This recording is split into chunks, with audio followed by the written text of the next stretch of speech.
All right, Zach, outside of the quarterback himself, who's the next most important player on this roster? Good question there.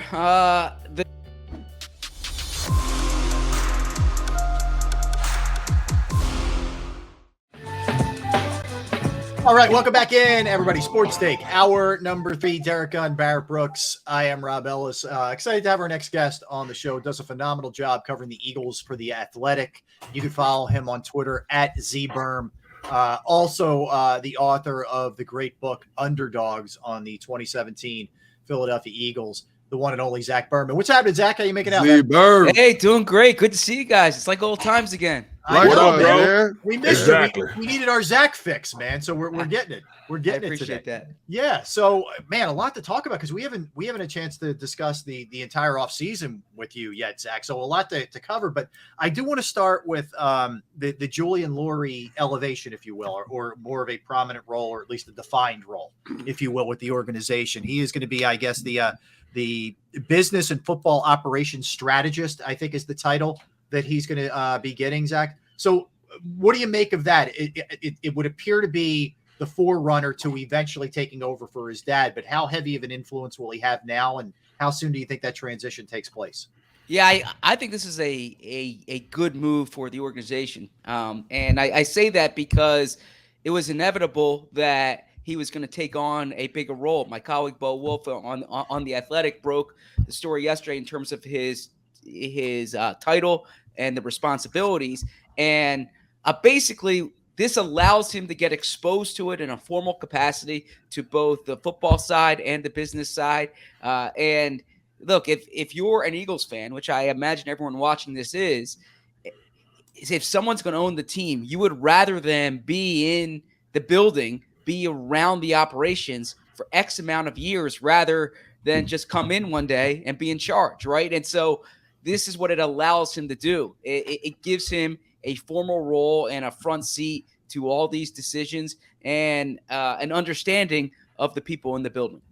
So, Zach, what do you know about his football background? I mean, we see down in Dallas, Jerry Jones has been grooming his son Steven for years, and now his son Steven has a very prominent role in the football operation, because to be honest with you, I don't know much about, Lurie's son's football background.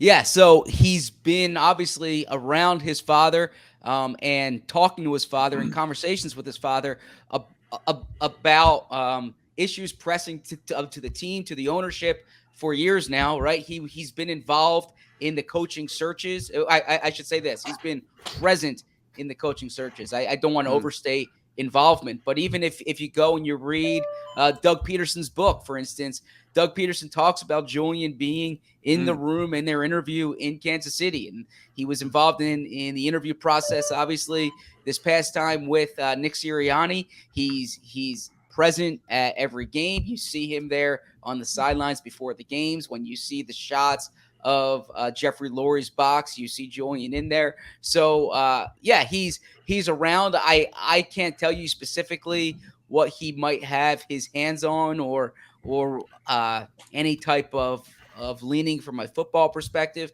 But I know from talking to Jeffrey about this that he's been in these conversations with Jeffrey for years.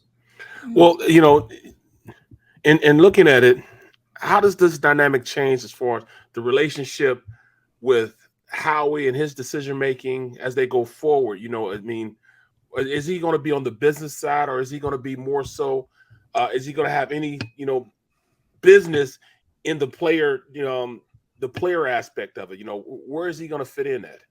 Yeah, so he'll be involved on both sides of it, and frankly, this isn't unusual for these situations for sons or daughters of owners who are kind of ascending to that chairman role or chairperson role or CEO role. From my understanding of this situation, he'll be involved in the strategy component of it. Now, as far as like any type of decision making authority, that falls upon Howie Roseman, and Howie Roseman maintains that. And there's very little question inside the building about who's making final decisions. But Julian has an official role now and from what I understand, that role will go to both sides, both the football side and the business side. Yeah, I think the title, is probably pretty strategic, no pun intended, where you're, mentioning both sides of this thing. Zach, any truth in your estimation from being around the club or your reporting that Jeff maybe took a bit of a step back and gave Howie some more room than maybe had been in years past leading up to maybe last offseason, this offseason? Or has that dynamic stayed the same in terms of Jeffrey's input into personnel? Yeah, it's a good question. I can't tell you specifically as far as if there's been a pronounced difference. Obviously, there was a major regime shift, right? I know the dynamic with Nick Sirianni as far as weekly meetings were less formal than they've been in the past, and they were with Doug Peterson. As far as decision making, influence in the draft, I don't have anything concrete that I can share with you. I know full well that Howie Roseman's been the final say here on all these moves in the past, year and a half, 2 years, and that from my understanding, though, I can't give you anything specific as far as Jeffrey being more detached. I mean, he's around. He's still around quite a bit. You see him at practice, you see him draft weekend, you see him at the games. That part hasn't changed. I just think, at this point, man, that's a huge dynamic, as far as the hierarchy upstairs, But give me your grade on Howie thus far for the draft and what he's done thus far this offseason. I give Howie a lot of credit for this offseason. I mean, if you had told me on the morning that I was flying back from Tampa Bay, okay, that we'd be sitting here June 2nd and talking about an Eagles roster that had Jordan Davis, Nakobe Dean, Hassan Reddick, A.J. Brown, Kaiser White, I would have said, how many draft picks did they have to give up next year to do it, right? Right. And then you tell me, well, they have those players and they have an extra first rounder next year and an extra second rounder the year after that. That would have surprised me. I would not have expected that. Now, I think Howie and I should mention James Bradbury in there too. I think Howie's been opportunistic. I think he's done a real good job, not just executing a plan, but adjusting on the fly. And one thing I've heard Howie say, and you've seen this come to fruition, is it's harder I should say this, it's easier to make up for decisions you don't make than decisions you do make. So they've kind of sat back sometimes instead of overcompensate. Now, it hasn't been perfect, right? I think the Fletcher Cox situation, I'm not sure. Once they made the decision to make him a post-June 1st cut, to sign him for $14 million a few days later, not sure that's the route I might have gone. And I still think they should have done more at safety, and they went after Marcus Williams. There was a price they wouldn't hit, but overall, this roster is considerably better. Their cap picture is in a good spot, and their future draft inventory is really good. And I give Howie credit for all of those. Zach, when we look at this team, as you just said, on paper, this team looks really good, minus the safety position. But then again, you can't have Pro Bowlers at every position. You have to groom some of the young people. But should we proceed with caution? How people in Philadelphia they get so over optimistic that if there's a letdown, it's like the sky is falling. What should we be cautious about with this team as we look ahead to the upcoming season? The truth, or I should say my opinion, not the truth, but right. My opinion is that you should be cautious about the fact that their quarterback's still unproven. And that when you watch the teams that are playing on the last weekend of the year and the last 2 weekends of the year, they usually have top quarterbacks. And Jalen Hurts, who is off the charts with his intangibles, everything you want to see from a quarterback, Monday to Saturday, he gives you that. But Sunday, he was too often inconsistent last year. And I know he's young. I know he's developing. And I know last year was his first year as the full-time starter. But if you're looking for where you should pump the brakes, they needed to change the way they played offense last year because their quarterback wasn't consistent enough passing the ball. And in order for them to take the next step this year, it's going to require more consistency and more efficiency from Jalen Hurts as a quarterback. Zach, what's your sense of his offseason? We all know the work ethic and as you mentioned, the intangibles, what he brings to the table Saturday through, Saturday, whatever. What's he been doing to try to improve on some of those things that we discussed, at nausea here that he needs to get better at? What's your sense of where he's at as we're, embarking on camp pretty soon? Yeah, two big things I would point out. First off, to answer the question succinctly, he was working out in California with quarterback instructors, or private quarterback coaches, working on refining some things he went over at the end of the season. I will see in the next few weeks as far as if there's a noticeable difference passing the ball. But from talking to Jalen, a big difference this year is this is the first time since high school that he's had the same scheme and same play caller in back-to-back years, right? Even going back to Alabama, the offensive coordinator job was changing. He comes to the Eagles, Doug Peterson first year, Nick Sirianni second year. So this is the first time going back to when his father was his coach at Channelview High School, that or in Channelview, Texas, that he's having the same system and same play caller 2 years in a row. Interesting. I love it, man. I mean, he's done that, man, but he's brought in people that that are going to help him out on the offensive side of the ball, defensive side of the ball. How is the defense going to help him as far as having a complete game now? Can Gannon be the guy that they need to be a little bit more aggressive in his play calling to help the offense out?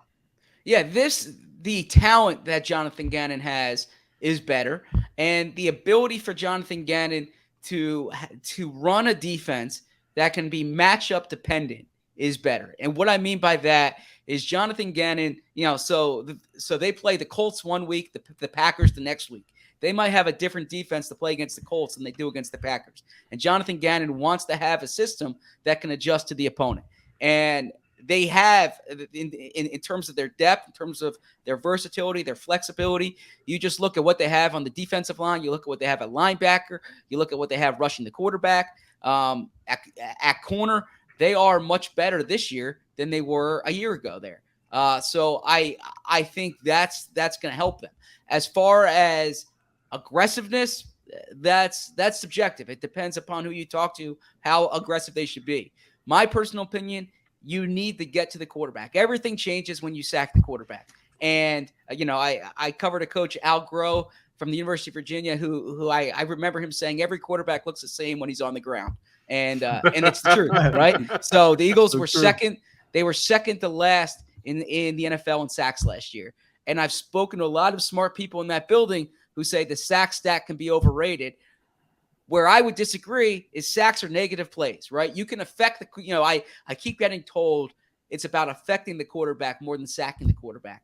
But you can affect the quarterback and he converts on 3rd and 12, right? If you sack the quarterback, they're punting. So I really think that they need to get to the quarterback, and they have better personnel to do that this year. Zach, let me ask you, there's been a lot of changes in the Eagles front office, and we've seen significant people, Andy Weidel, and others, the last few years, but most recently 6, 7, 8, depending on how you look at it, depending on how far down the food chain you want to go. It feels like a lot. Is this just the way it goes when you have an organization that's had some success, some guys that are, respected around the league, et cetera, or is there more going on here than we're led to believe? So, I'll answer this a few ways. If you're doing a good job hiring for those positions, okay, someone else is going to be interested in them, right? I mean, I once told a boss early in my career, if I'm in this job 5 years from now, I'm probably not the right hire for you, right? Right? Because you want people who are ambitious. You want people who other people are going to be interested in, and that's what you're seeing. You're seeing people in director roles get hired for assistant general manager roles elsewhere.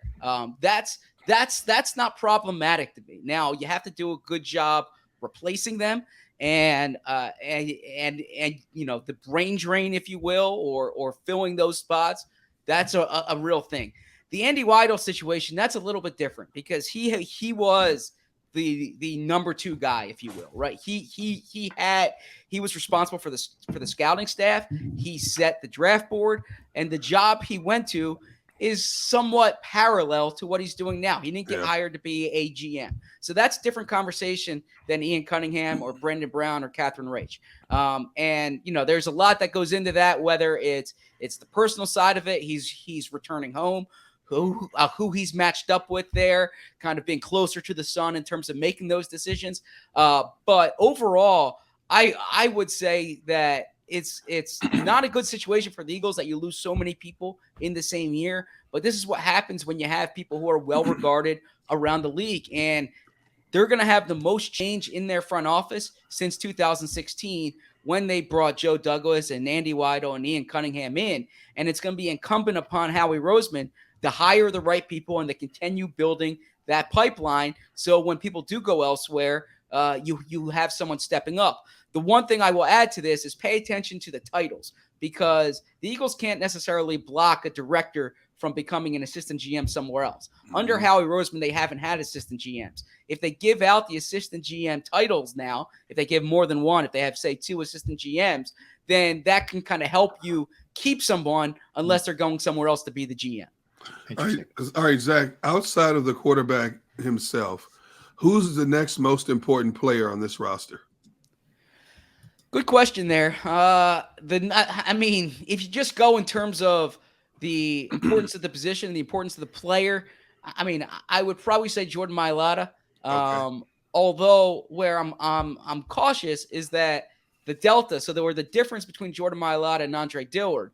If Dillard's still on the team, I think you can get by with Dillard at left tackle. Yeah, you definitely can. Yeah. I think if you look at, say, Hassan Reddick, okay, who they're paying $15 million a year to get to the quarterback. All right, this is the upgrade from Jannard Avery last year to Hassan Reddick is going to be noticeable, or should be noticeable, for all Eagles fans. If Hassan Reddick's not on the field, they don't have that dynamic pass rusher. To put this in perspective, there is nobody on the Eagles roster who has had as many sacks in a single season in their career as Hassan Reddick's had the past 2 years, right? So we were just talking about the importance of getting to the quarterback. I don't know if they have the depth in terms of edge rushers that Hassan Reddick gives you. So I would say Jordan Mailata in terms of you want that top left tackle, and he is that top left tackle. But Hassan Reddick, to me, is the next most important player, because if you're not getting to the quarterback, the defense is going to look too often like they did last year. Berm, you're absolutely right, man. I said the same thing yesterday. So yeah, kudos to you for being right. Okay. Oh man, how did I know Barrett was going to get that in there? No question for Zach. Just, hey, let me pat myself on the back because I like Zach's answer there. You're in good company, Zach. I think. I don't know. Yeah, or you're in trouble. I don't know. One or the other. Let me ask you though, just staying on that, because I know you and Bo and you have kicked this around at the Athletic. What are the position battles? What are the areas that are open on this team? In fact, are there more than one or two? I would say right guard.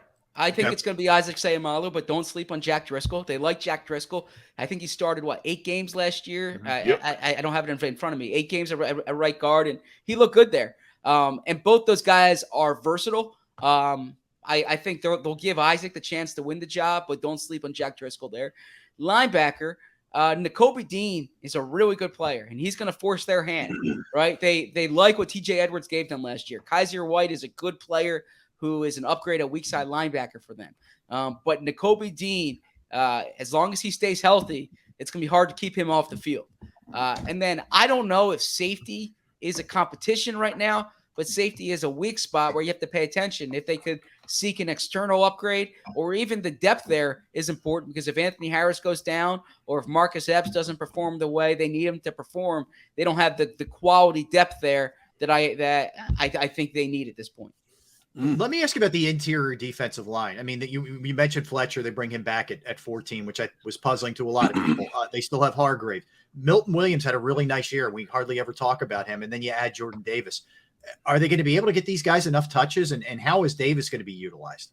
Yeah, so that's where, you You say, are they a 4-3 defense, a 3-4 defense? Well, they're both, right? They're gonna have more odd fronts. They're gonna have 3-4 fronts. They're gonna have 5-2 fronts, right?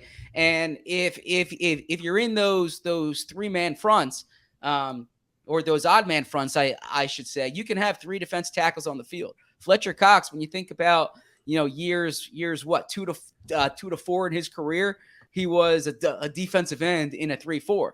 Right? Javon Hargrave can move around there. Milton Williams can move around there. As far as Jordan Davis, he can be an ideal nose tackle for you, but he has the athleticism, as we've all seen, to play different techniques on that defense. So I think they're going to find spots for both of them.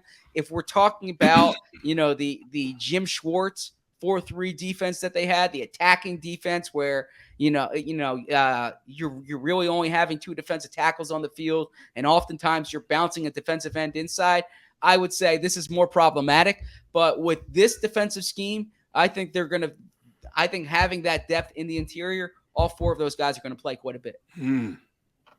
That's going to be fascinating to see. All right. I love the potential of just changing this thing up every week. And this is also, Zach, where, look, I don't think the fans were in love with Jonathan Gannon. I think in his defense, he didn't have a ton to work with. But obviously, there's a respect in the league with the amount of, just talk and interview opportunities for him. We're really going to find out about him now. Well, I'll just say this about Gannon. And look, I'm not trying to be his PR guy here, right? Like the results will speak for themselves. But I covered a lot of football in this city where the big complaint was all the deep balls that they're allowing, right? How can you allow those big plays? We kept hearing during the Bill Davis time, the X plays. How many times did we talk about Sidney Jones or Jalen Mills letting the big play down the field? Jonathan Gannon's defense is built around limiting the explosive plays. And if you look at the stats last year, that came to fruition. They were one of the best teams in the NFL in preventing explosive plays. Now, the flip side to that is they will give you 6 yards, 8 yards, 10 yards, right? Yeah. They would much rather a Jonathan Gannon would take his chances with a team going 12, 14 plays to score, because he's thinking one of those plays, maybe you get a deflection, there's a takeaway, there's a penalty there that pushes someone back. There's more variables that can happen over a 12, 14-play drive than a 3-play, 75-yard drive, right? So just kind of giving you philosophically, that's what it is. I keep hearing fans talk about aggressiveness. The way he played last year, and it's something you see Brendan Staley do, for instance, is trying to force opponents to go 12, 14 play drives if they're going to score. Make it earn them that way as opposed to the big play. Well, I'm a Philly fan, bro. I'm microwave. I want to nuke everything, man. So I want the total package, man. So yeah, I understand what you're saying, man. But I do believe he's going to be a lot more aggressive in his play calling, simply because he has athletes that he wants and put them in positions that he wants them to be in. But let me get back to the offensive side of the ball and give me your perfect run the pass race. Because there's no way on God's green earth that the NFL is going to allow the Eagles to run the ball like they did last year. I mean, that's they're going to stop that. And they for 8 games, something new. Defensive coordinators didn't look over it. They couldn't stop it. So best believe they went in and did their homework. They're going to try to stop it now. But in order for them to be successful, I know that they need to go out there and pass the ball more than they did. To me, my perfect run pass ratio to win a Super Bowl is probably no lie, probably 60-40. 60 being the pass, 40 being the run. Is that realistic? Because realistically, it's probably way less than that. It's probably like 75-25. Probably the best ratio, as far as run the pass in the NFL with success. What would be your perfect ratio for Jalen Hurts led offense? Yeah, I mean, so there's 2 ways of answering this question. You can look at it. You can pick your head up at the end of the year and say, what's your ratio? And yeah, you probably want to be around 60-40, maybe there. But I the second way to answer it, and this is what I truly believe, is I don't get caught up in the overall ratio, because it depends what you need on a given week, right? The way you're going to play against a team that's down, 4 corners, right? You think about the Tampa Bay game last year. They were criticized for not running the ball in that game, right? Well, look at the Bucs secondary in that game. The way to try to exploit Tampa Bay, the way to try to and look at Todd Bowles' defense in terms of their run stopping defense. The way to try to win that game was to pass the ball. They just didn't have a good. Their problem wasn't the play calling. Their problem was the quarterback wasn't completing enough passes. So I think the key is going to be Jalen Hurts improving as a passer. They have the weapons. They have the offensive line. But there are going to be weeks when they're going to need to run the ball well because the opponent you're playing is allowing you to run it or is weaker against the run. So I'm not trying to avoid the question. What I'm saying is that what it takes to win Week 8 is different than what it takes to win Week 12. Zach, this was one of the worst quarterback sack defenses in the NFL last year. When you look at the personnel they've added this year, would it be inexcusable if this defense doesn't finish at least in the top 15 in QB sacks? In my opinion, yes, right? And I go back to that previous answer that I gave because the reason I hesitated is they will tell you, or they told me, don't fixate on the sack number, right? Focus on how you're affecting the quarterback. But I think the sack number matters. And they didn't pay Hassan Reddick $15 million a year just to pressure the quarterback. They paid him that to sack the quarterback, right? If you look at them bringing back Derek Barnett, if you look at Brandon Graham coming back from injury, they kept Fletcher Cox. They have Javon Hargrave. They have Jordan Davis. Josh Sweat at 7.5 sacks last year is capable of being a double-digit sack guy. They have the ability there to get to the quarterback and bring him down. So they should be in the top half of the league. And if they're not in the top half of the league, I think that's problematic. All right, Zach, last one from me. Non-football, non-family. Favorite activity for you? Non-football, non-family. Honestly, it's football and family for me, right? So no, if it's non-football, non-family, it's I'll be watching the NBA Finals tonight. I watched the Phillies last night. So there's always a game on. All right, well, you opened yourself up. What's going on with the Phillies, man? We need some answers here. I mean, their defense is struggling, but that jumps out. Obviously, we can talk about the bullpen, but I think that over the course of the season, I think these bats are going to wake up. That if they can field the ball, I think they'll be fine there. That's problematic when you see the way they're playing defense. Amen. When Zach told me years ago that if he could, he would sleep at the NovaCare complex every day, I said, this is a man that needs evaluation. He's sick. You're a sick individual. I'm with you, Zach. I got your back, man. Yeah. My wife would probably tell you the same thing, right? Zach, great stuff, man. We love your work Zach, at The man. Athletic. Yes. And of course, Appreciate you, bro. Follow you on Twitter as well at @ZBerman. Of course, you got the book over your shoulder right there, man. Under a killer book. Phenomenal. But we appreciate it, man. Thank you. I appreciate it. Thanks for having me on. All right, guys. Appreciate it, Zach. Yeah, Hey, Rob. Zach, good dude. Yeah. Considering our time frame here, we're not going to get to our top 5 quarterbacks in this show. Oh, maybe we hold that. You want to hold Scary, yeah, but you guys were scared. You didn't want to see my list. That's what it was. You're probably afraid of my list. That's what it was. Okay. All right. So here's what we'll do. In fact, we'll come out tomorrow. We'll come out of the shoot with it tomorrow, right at 12 o'clock. How about that? There We you won't go. even mess There you around. go. That's going to be the first thing that we There do you go. tomorrow. Top 5 QBs in the AFC. All right. There you We'll try go. that, but it's not There going you to go. happen. All right. We'll So see. not. Something stupid will happen in my life that I got to tell you guys. Same about, here. you know what I'm saying? Same here. Yeah. We'll try, Barring real life interrupting. Right. We will get to it one way or the other.